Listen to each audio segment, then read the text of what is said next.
Rubrique sans frontières filée à Bruxelles, retrouver là-bas notre ami et correspondant Valérie Lerouge. Bonjour Valérie, pour nous parler aujourd'hui de la place de la voiture dans le plat pays. Pourquoi ? Parce que le salon de l'auto de Bruxelles vient de s'achever, qu'il a remporté apparemment un réel succès et que la voiture aurait, semble-t-il, de beaux jours devant elle, hein, Valérie. Oui, bonjour Laurent, bonjour à tous. 501 000 visiteurs durant ce salon à Bruxelles, c'est énorme, hein, rapporté à la population.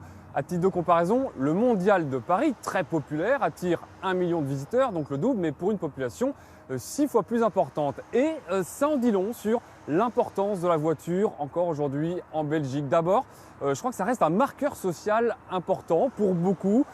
Il faut avoir une belle voiture, c'est signe qu'on gère bien ses affaires.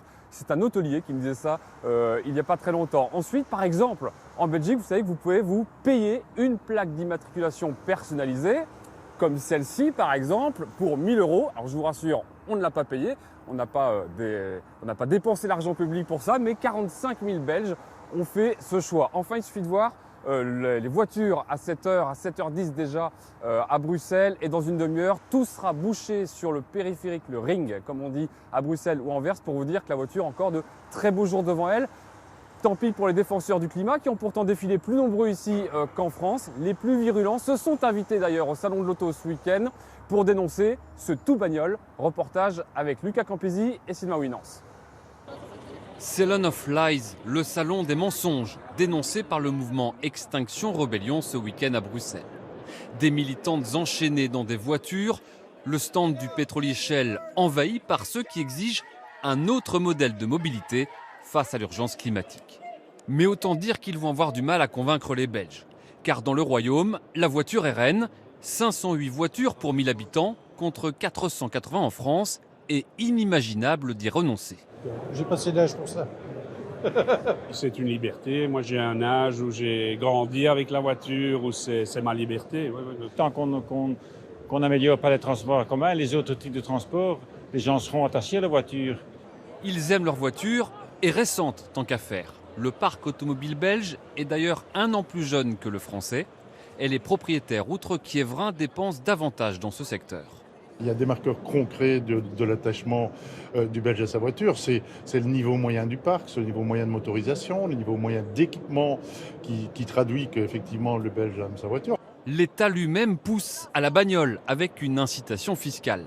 Depuis des années, la voiture de société est un avantage en nature qui permet aux entreprises de limiter leurs charges sociales et aux salariés de réduire leur impôt sur le revenu. 50% des cadres en ont une, avec l'assurance et la carte essence incluse. Quand on a déjà une voiture de société qui est payée, une carte essence, etc., c'est clair que quand on rentre dans la vie, comme moi qui suis jeune, c'est un point en moins dans le portefeuille. On voit tous les frais liés justement à la voiture, au niveau des assurances, de l'essence, d'avoir une voiture de société, et c'est un véritable confort. Depuis 1 an, l'État propose aux entreprises de verser un complément de salaire défiscalisé aux salariés qui renonceraient à leur voiture salaire, comme on l'appelle ici. Seulement 500 automobilistes ont accepté de le faire. Ok Valérie, est-ce qu'au moins les Belges, plus que d'autres, peut-être d'ailleurs, se tournent vers la voiture électrique ? Non, plutôt moins que d'autres. 1,6% des ventes l'an passé. En France, c'était 2,7%. Alors, ça progresse doucement, hein, on l'a entendu sur le salon. Des gens se disent intéressés, mais pas encore prêts à l'achat. Alors déjà, il y a un problème, le nombre de bornes. 1 millier de bornes de recharge dans toute la Belgique, c'est 25 000 environ en France et 42 000 aux Pays-Bas, qui sont clairement un exemple en la matière.